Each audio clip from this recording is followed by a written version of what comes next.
Hello everyone and welcome to my YouTube channel. Today we're going to talk about gold because a lot of our followers ask me, why is gold important today when the US dollar is strong and when in general the perception from investors is that there is ample level of support from central banks for the economy and for markets? Well, there are numerous reasons to continue to be positive about gold, but the first one is to understand that the case for gold starts from emerging market demand.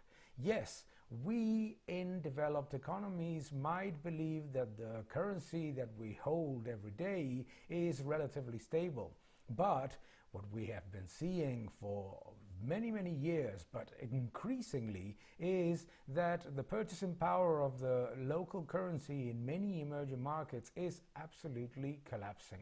As such, for numerous citizens all over the world, the only possibility for them to hold on to their savings and to keep the purchasing power of their salaries and the value of their savings is actually to hold some gold.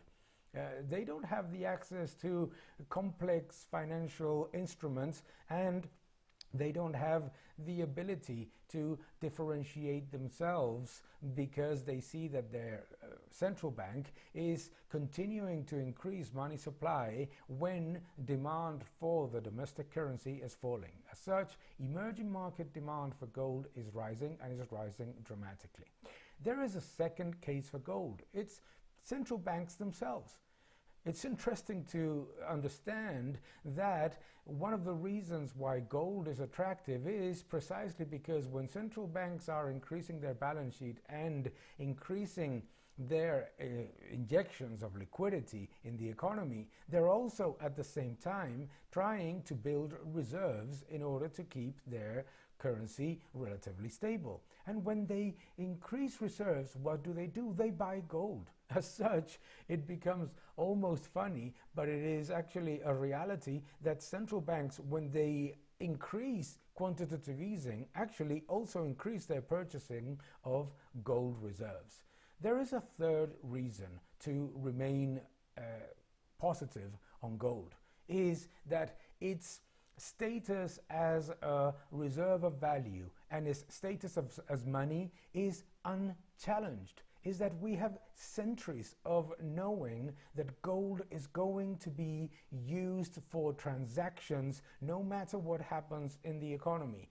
Belief in fiat currency might be relatively new. Actually, it is very modern, but belief in gold as a means of payment, as a unit of measure, and as a reserve of value has been going on for centuries and remains so. It is also very important to understand that gold is a decorrelated asset relative to an increasingly correlated equities and increasingly correlated bonds. Because for investors, there are very few actually in financial assets where they can decide to hold and have something that is not going to move in tandem, be it down or up, with equities and with bonds. So it is actually one of the very few safe assets that exist out there. Many followers have also asked me about silver or palladium.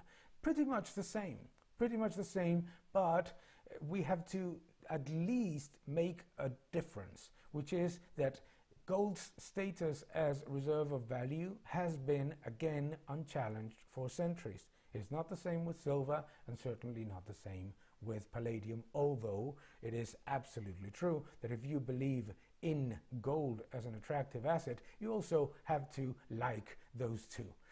What about cryptocurrencies? Cryptocurrencies are interesting, but they are not competition for gold yet. Why? Because cryptocurrencies fundamentally are start-up currencies. There's nothing bad about that, but we need to understand that the vast majority of them don't have any significance either as means of payment or as reserve of value, and therefore what they need to do is cement their position before they even become contenders to become money. It is true that while central banks are massively increasing injections of liquidity and testing the boundaries of monetary policy, cryptocurrencies, as well as gold, continue to grow a little by little, in the mind of investors as alternatives to fiat currencies. But we need to understand as well that the massive rise of very, very different cryptocurrencies has made them also vulnerable to the reality that ultimately the vast majority of them will disappear and that only a few of them will be contenders to displace either the national currencies or be an alternative to gold. As such, I think that you still have a pretty strong case for gold out there, and it continues to be something that almost every investor should have in their portfolio. Thank you very much. Thanks for following. Thanks for being here, for enjoying the debate, for joining the debate. Please leave your comments below, watch the other videos, check my website, and continue to defend freedom. Thank you very much.